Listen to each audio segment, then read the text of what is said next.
No matter how it looked, the Bengals desperately needed that win over the Giants. It's just a shame that the one consistent thing about this team reared its ugly head once again, and in this video, we'll address it head on.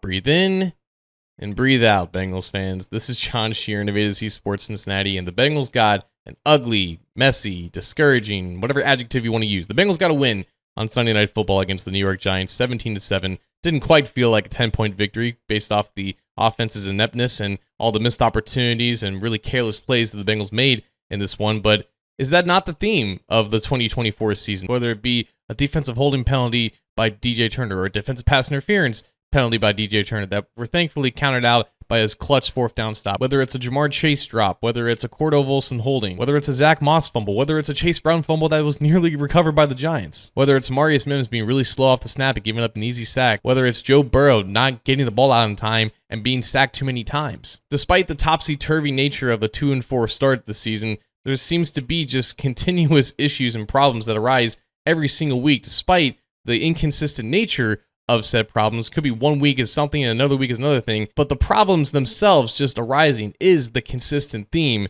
with this team in and of itself. Now, there's no professional league in the world like the NFL when it comes to week-to-week parity and how some issues can be present one week and then the next week it's like it never even happened in the first place. But for this Bengals team, when their offense was completely rolling in the first month of the season and their defense couldn't even harm a fly, the week where the defense shows up and only gives up 7 points, technically 13 if the Giants made both their field goals, but a really sound performance against a Giants offense that was without its two best playmakers in Malik Neighbors and Devin Singletary. When the Bengals defense was able to step up for the first time all season, the offense put up a stinker, put up a clunker. It couldn't do anything outside of Joe Burrow's 47-yard rush on the first drive of the game. They failed to score for the rest of the first half.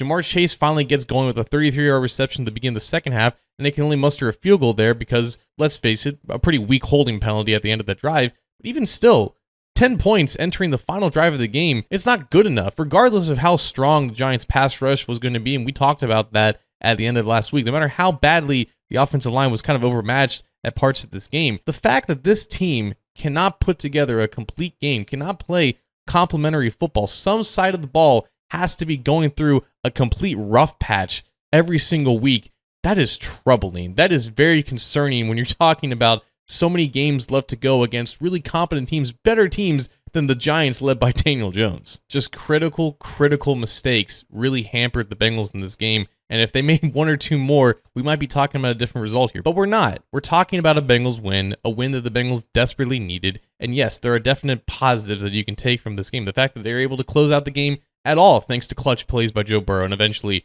Chase Brown. That's obviously very important. But again, we're trying to look forward here while also recognizing what the team has given us to work with. And what they've given us is that they're just not capable of completing a really quality game. They just can't get out of their own way. And sometimes they will run into teams that are worse than them and make more mistakes. And that's what happened on Sunday against the Giants. And until the Bengals can figure that out and just, I don't know, lock in, they're going to keep running into these troubles.